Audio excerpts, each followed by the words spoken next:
ಕೊಟ್ಟಿದ್ದಾರೆ ಸಂಸದರನ್ನ? ಏನಿಲ್ಲ. ಯಾಕೆ ಕೊಟ್ಟಿಲ್ಲ? ತಮಿಳ್ನಾಡು ಗಂಡಸರಿಲ್ವಾ? ನಮಗೆ ಅಷ್ಟು ಪೊಲಿಟಿಕಲ್ ತಿಳಿದಪ್ಪ. ಯಾಕೆ ತಿಳಿಯೋದು? ನಿಂಗೆ ಕಡೆ ಪೊಲಿಟಿಕಲ್ ನಾವಿಲ್ಲ. ಯಾಕೆ ತಿಳಿಯೋದು? ಇಲ್ಲ, ನೀವು ಕರ್ನಾಟಕದಲ್ಲಿ 22 ಕೊಟ್ಟಿದ್ರಿ, ಲಾಸ್ಟ್ ಟೈಮ್ 17 ತನಕ ಕೊಟ್ಟಿದ್ರಿ. 25 ಕೊಟ್ಟಿದ್ನ ಹೋದ್ ಸಾರಿ, 25 ಬಿಜೆಪಿಗ. ಬಿಜೆಪಿ 25 ಎಂಪಿನ. ಈಗ ಬಿಟ್ಟಿ ಭಾಗದಲ್ಲಿ 17 ಕೊಟ್ಟಿವಿ. ನೀವ್ ಏನಿಲ್ಲದೆ 1 ಕೊಟ್ಟಿಲ್ಲ, ತಪ್ಪು ತಾನೇ ನಿಮ್ದು. ಎಂತ ಪರ್ಸನ್ ಗೊತ್ತಾ ಅಣ್ಣಮಲೆ? ಇಂದು ನಮ್ ಜಿಲ್ಲೆಗ DC ಆಗಿದ್ದಾರೆ, ABCD ಆಗಿದ್ದಾರೆ, ಮೈಸೂರು ಡಿಸ್ಟಿಕ್ ನ ಅಡವರ್ಸಿಗೆ ಹೋಗಿದವರು.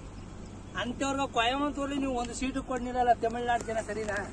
ನಾವು ಅವ್ರಿಗೋಸ್ಕರ ಸ್ವಲ್ಪ ಕಷ್ಟಪಟ್ಟು ಓಟ್ ಹಾಕ್ಲ, ನಾ ಏನ್ ಮಾಡ್ಲಿಪ್ಪ? ನೀವೇನ್ ಮಾಡು, ಜನ ಮಾಡ್ಬೇಕು ಸ್ವಾಮಿ. ಅದಕ್ಕೆ ರಾಮ ಹಿಂದೂಗಳು ಕರ್ಕೋನಿಲ್ಲ, ಎಲ್ಲ ವಾನರ್ ಸೇನೆ ಕರ್ಕೋಗಿ ಲಂಕೆಯಲ್ಲಿ ರಾವಣನ್ ಗೆದ್ಕ ಬಂದು. ಅದೇ ನಮ್ ಹಿಂದೂಗಳು ಕರ್ಕೋಗಿದ್ರ ಎಲ್ಲ ರಾವಣ